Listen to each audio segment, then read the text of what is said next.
is absurd. I'm wearing my all black, obviously, in homage to the Spurs, but this is my standard. Welcome to Race for Safe, boys. We wear black often, but this was just a coincidence. I don't think it is. Hashtag. Live from Mongolia. He's in black it's as well. Boogie Cousins. Race for Safe black. Boogie's in on it too? He's in on it too. He knows what's up. This is a default for me. So Boogie, you know, me and you we wear black because we sweat all the time. And just don't tell everybody everything.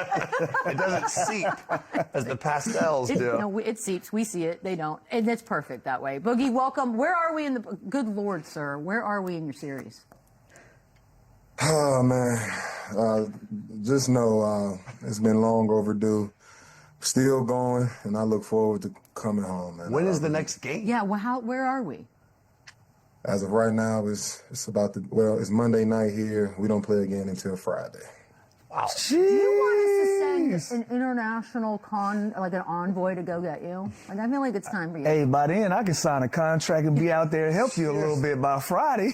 By Friday? Can you come home and go back? Take a boat and be there by Friday. I've thought about it, man, but remain professional through and see this thing out, man. There you go. All right. Well, I'm glad you're here, and it's perfect timing because we do have a lot of basketball to talk about. We finally got the playoffs. They're on. Not some of the most competitive games, but we're going to start with Rockets-Lakers. No KD in this one. Lakers with a nice win, 107-98. LeBron James, 19 points, 8 rebounds, 13 assists. Luke Kennard was the man of the hour. 27 points, 5 of 5 from 3. Şengün finishes with 19. But the 13 assists, I believe 8 were in the first quarter, which is mind-blowing.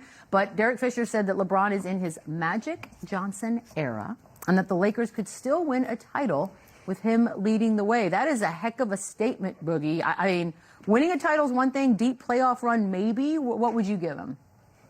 I agree with the second part as far as, him playing at this level, obviously with, 2 of the other main starters out. I think this is only a plus for the Lakers, especially with him having to carry the load as of right now. But say he's in his Magic Johnson era, it's kind of a knock to LeBron. Nothing against Magic, but I take it as a knock to LeBron. This is a guy that's proven since he stepped foot in this league to be one of the greatest playmakers to ever touch the floor. So, and it's kind of funny because this was something that was kind of frowned upon early on in his career as being the guy that likes to make the right play, being the guy that gets everybody involved, making the guys around him better. And we fast forward to 20 years in the league, 20 plus years later in the league, and he's still doing that exact same thing. And it being something that, his playmaking being able to be something that controls an entire playoff game, even at this age in his career. So I think this is something that has been, kind of frowned upon, and now it's something that, people are looking at as a valuable asset, which is mind-blowing to me. But this is something that he's done time and time again. This is part of his identity as a basketball player. I think that's why we can sit here and say this is one of the most complete basketball players to ever play this game. And I think he proved that once again the other night against the Rockets. So, credit to Bron. And it's just incredible for him to be at this stage in his career and still be able to have an impact on the game. Not with it just being about scoring 30, 40 points, but, having 13 assists, 2 turnovers, and being a playmaker and controlling the entire playoff game. So credit to him. Yeah, it's true that the media in his career has been critical over him almost being too passive at points and not wanting to, making the right play or wrong play at the end of a game, not being aggressive, trying to score points. But to me, the most impressive part is just how many different roles he can fill. Like, he can be the aggressive guy and go get you 30 points. He can play, small ball where he's the 5-man. He point forward like Team USA kind of guard. Like last night, not last night, 2 nights ago, you could tell he was just trying to get everyone involved. He was trying to get guys going early, knowing that their 2 best scorers are out, and it worked. Like, you see, you can get Vanderbilt a wide open shot here, get him going. It's a real tone setter. Spoon-fed Rui and DeAndre Ayton, who had really, really good games, and obviously Luke Kennard was just fantastic shooting the basketball. But this is the version of him that they need, and it changes every single night, and he continues to play his role at a high level. Would you say he's like a chameleon out there? He is whatever they need him to be. He is. I'm about to say you can make that point because if Austin Reeves and Luka's in his lineup, you're going to see a different version of Bron. You're not going to necessarily see him be as aggressive on the offensive end and getting people involved because they wouldn't need him to get guys involved in being in the position that he is with those guys on the floor. So it was impressive just to see that. And also in a playoff game, like Houston got to take a stand, right? Like, I mean, they allowed them to do everything comfortable, and we'll get into that conversation as well. But you know, a guy having 8 assists in the first quarter, that sets the table for Rui to get involved. Now Luke Kennard can get some confidence. You got Aiden that was just in the right spots and was able to eat off of that as well. So it was just a great game. And like we said, the things that we criticized Bron for, now we give him the credit for it. But he was able to just make plays for everybody and set the table, and his game management is off the charts. Like, this is somebody that we've always seen in the postseason be able to manage games from quarter to quarter, from scenario to scenario. He just knows how to go out and do what needs to be done. Had the highest plus minus on his team at 41 years old. It was super impressive to see. I think those 8 assists in the first quarter, if you were kind of half paying attention and you looked up at the screen, A, thought it was a typo, but B, it was just like, oh, so this is how we're going to do this. And if you're the Rockets, you have to be thinking, are you kidding me right now? But here's the thing, 41 years old, Game 1 performance, not too shabby. What's more impressive, that, Lou, or that he gets to play in a playoff game with his kid? Oh, it's the performance. You know, obviously, every time that he and Bronny are on the floor together, it's going to be something to talk about. Like, that's super impressive. But it got to be the performance, right? We went into this series saying that without their two top guys, and that sounds crazy when we're talking about LeBron James and talking about 2 other guys being the top guys, but you know, we were going into this saying that Houston were the favorite. It was gonna be favored in their direction. And then obviously Kevin Durant goes out. Now that kind of evens the playing field for how this series is gonna go. But for him to get everybody involved, and we talk about the supporting cast being able to step up and be difference makers in this series come postseason, for him to get everybody involved to carry them through a game. Now in the second half, everybody confident is sky high. Like, look at Luke Kennard. Confidence is sky high because he's getting early looks. Rui can make you a big 3. Even Marcus Smart scored in double figures. Everybody was able to make big contributions based on the confidence that LeBron gave them by sharing a basketball and getting them involved early. Yeah, it's the performance by Mars, it's not even close. Oh, I had and to again, wow. Start that. That was the loudest been on one Zoom. yet. It's the performance. And again, we talk about this every single night. He continues to get better. And early in the season, remember, he was like their best defender. He was diving on the floor. So he was gone from like the hustle guy from the best player to the third option to the point forward to the power forward to the center. Like, this guy has played every single role for this team, and he's overexceeded all expectations.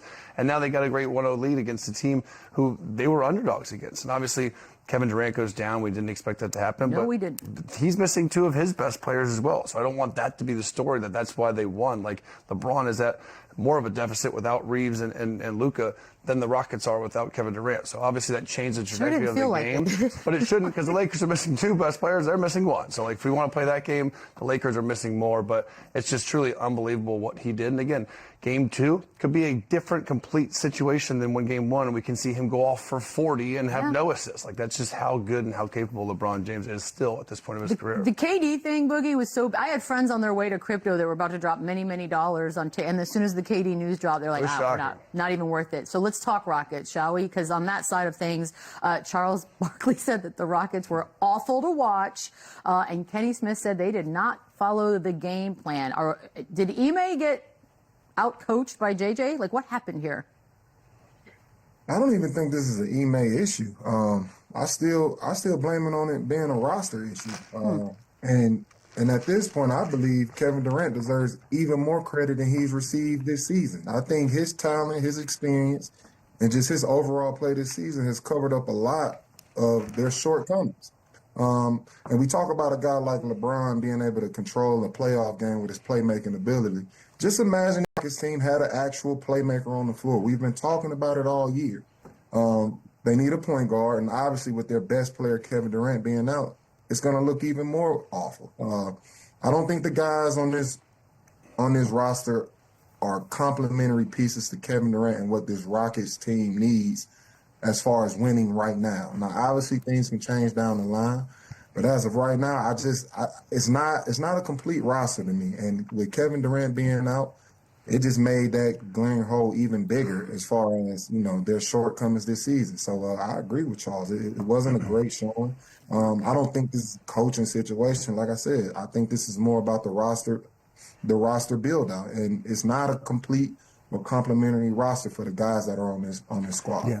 Well, two things can be true. I agree with Boogie. The roster is the roster, right? And we've talked about the issues they've had all year. But, from the Houston standpoint, they just didn't take anything away. I think they kind of took their foot off the gas when you know you're going into a series without Austin Reeves and Luka.